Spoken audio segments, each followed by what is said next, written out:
Teruntuk orang tua murid, guru-guru, dan siswa, aku minta tolong luangkan waktu kalian untuk dengarkan ini. Banyak kejadian fenomena-fenomena siswa SMA nggak bisa ngitung perkalian, pembagian. Jujur aku itu bingung loh. Padahal kan itu hal sederhana yang diajarkan di sekolah. Penyebabnya ya menurutku karena saat zaman COVID itu, pembelajaran tidak maksimal, guru tidak bisa memperhatikan progres murid setiap harinya. Karena guru tidak bisa melihat progres, dan murid sejak zaman itu tidak boleh ada yang tinggal kelas, ya makanya murid yang tidak kualifikasi untuk naik kelas malah dinaikin. Dan hal itu terjadi tahun demi tahun sampai anak itu besar. Makanya ketika SMA harusnya materi sudah paham sampai sini, tetapi bahkan materi yang sini aja belum mampu dipahami oleh mereka. Ibarat seperti pohon. Pohon itu sebelum menumbuhkan buah, itu ada proses dulu penanaman akar. Akar ini menjadi fondasi. Fondasi itu yang menopang keseluruhan pohon itu. Jadi kalau fondasinya aja kacau gitu, pelajaran materi SD aja kacau, gimana ntar pelajaran SMP, gimana pelajaran SMA, gimana ntar kuliah nanti.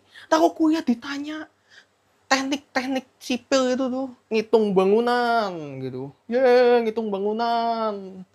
Nah, kamu ngitung ya, nurut bapak dosen. Kalian dasar gak bisa roboh itu rumahnya. Ya kayak orang mau main Mobile Legends baru daftar, login, warrior gitu. Tiba-tiba langsung disuruh main Mythic Immortal, jengking-jengking itu anak gitu. Nah jadinya untuk proses ini, siswa itu progres belajarnya itu harus ditinjau dengan lebih tepat. Harus bukan cuma ngincar nilai aja gitu. Jadi harus diketahui proses pembelajaran masing-masing materi per materi. Ini aku ada cerita. Dulu aku pernah dimintain tolong tetanggaku. Les pelajaran matematika untuk persiapan ujian sekolah. Tapi kan aku kan nggak tahu kan, nih anak ini progres belajarnya sudah sampai mana. Jadinya aku simpel aja. Mana bukunya dia, terus dia suruh buka buku. Aku minta tolong dia suruh garap soalnya menurut dia bisa. Tapi dia bilang, aku bingung semuanya kok. Ya udah karena dia soal SMP dari kelas 1 sampai kelas 3 bingung semuanya. Aku suruh itu garap soal, ya udah soal kelas 1 aja dari 10 soal. Yang benar cuma 2. Aku ya bingung juga ini 3 bulan tapi udah mau ujian sekolah yang benar cuma 2.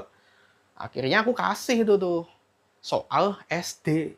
SD kelas 3. Udah yang dimulai dari perkalian, plus minus gitu.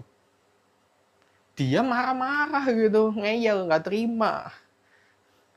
Merasa sedih kan gitu. Tapi tetap terpaksa akhirnya mau. Jadi dia itu belajar dari materi kelas 3 SD dulu karena dia kan bingung tuh plus minus. Setelah plus minus perkalian itu udah bisa, udah paham, baru tuh nyambung tuh ke bangun ruang. Bangun ruang baru nyambung ke materi-materi SMP lainnya. Kalau aku sebutin teknis panjang. Nah, baru lanjut tuh sampai materi kelas 3 SMP. Akhirnya dia bisa lulus dengan nilai di atas kata-kata teman-temannya. Nah, dari situ aku bersyukur banget. Ya, meskipun aku bukan expert, aku orang awam, setidaknya aku dimintain tolong dan aku bisa membantu. Sekarang aku mau masuk ke sesi guru. Ya, tugas guru sekarang berat banget sih. Beneran berat di negara ini. Tapi ada beberapa pesan yang ingin aku sampaikan. Ini yang aku rasakan dulu saat aku kecil.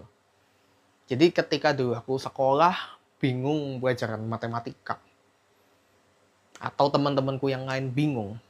Itu bukannya dikasih tahu sama gurunya. Kekurangan kami di mana? Mana materi yang belum kami kuasai?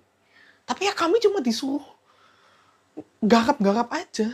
Garap, salah, nilainya kurang. Ya udah ketinggalan sama murid lain tuh yang pastinya pinter banget di kelas. Nah, mungkin juga kita nggak tahu karena gurunya capek ngurusin kami-kami yang kurang.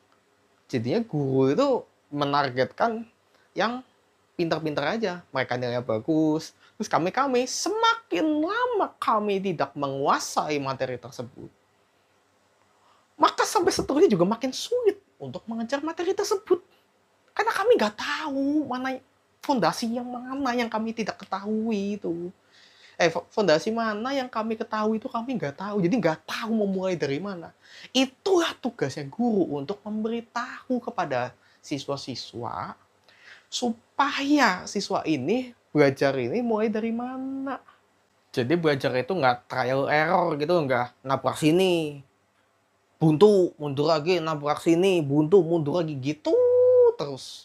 Ya akhirnya sih ketemu juga solusinya, tapi jadi lama banget, tidak efisien dan efektif.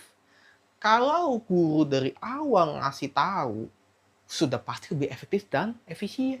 Ini aku lanjut ke fakta sekarang yang siswa tidak boleh naik kelas. Wah ini aku bingung sih. Jadi siswa ini sebenarnya tidak mampu dalam materi pelajarannya. Mungkin hampir semuanya nggak mampu. Tetapi nilai itu dibikin pas KKM gitu loh. Pas pembagian rapot, guru ini cuma bilang, oh anak bapak kadang kurang teliti dalam menghitung, perlu diteliti lagi. Anak bapak harus lebih rajin ya, supaya nilainya lebih bagus. Fokus terhadap nilai lagi, nilai lagi, nilai lagi. Tapi nggak tahu gitu loh. Anak ini udah belajar sampai mana ini nggak tahu. Cuma nilai aja terus. Disinilah peran orang tua yang paling penting. Jadi menurutku, orang tua itu bukan hanya, nak, kamu nilainya berapa? Wah nilai bagus, wah kamu pinter nak. Ya itu nggak apa-apa sih, muji sih. Tapi kita harus tahu alasannya kenapa dapat nilai itu kenapa. Terus kalau nilai jelek, kamu anak malas, kebanyakan main Mobile Legends.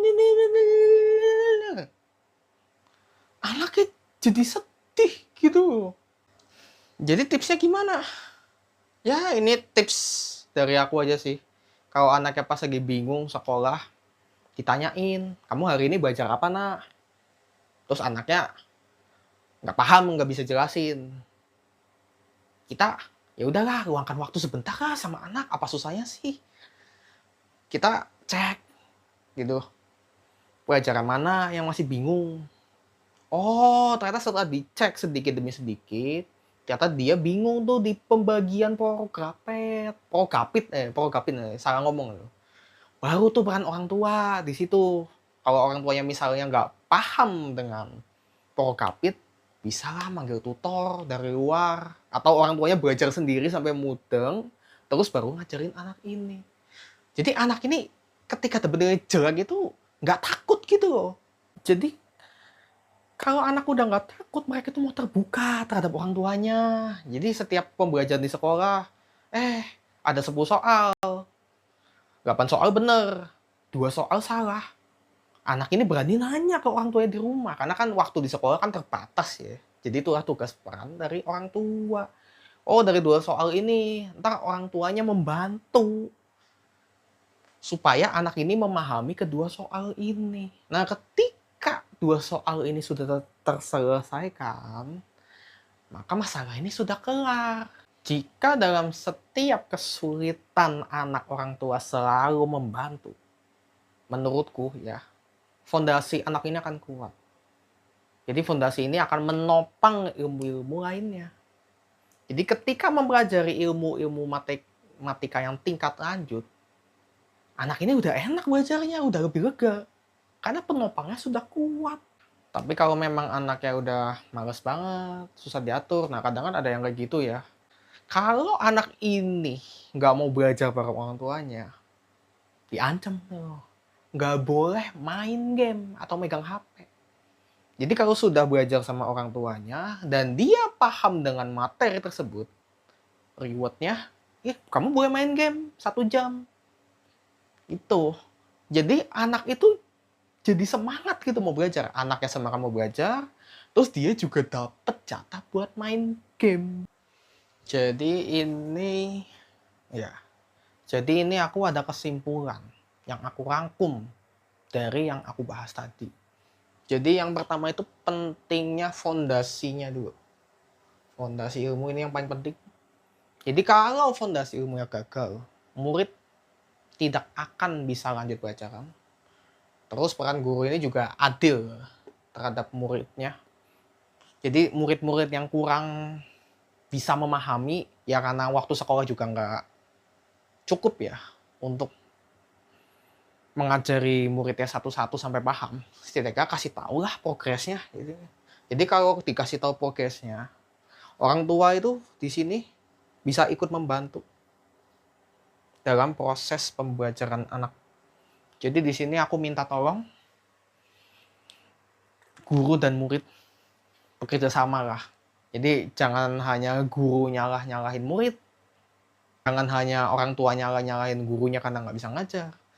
Jangan cuma gurunya cuma sedih terus pasrah terhadap murid dan orang tuanya. Jadi sama-sama bisa membantu. Jadi kalau kita saling membantu, maka Indonesia ini ya setidaknya semoga bisa lah jadi Indonesia 2045 emas, bukan Indonesia cemas. Sekian penjelasan aku terhadap keresahanku ini. Semoga bisa membantu. Ya, terima kasih.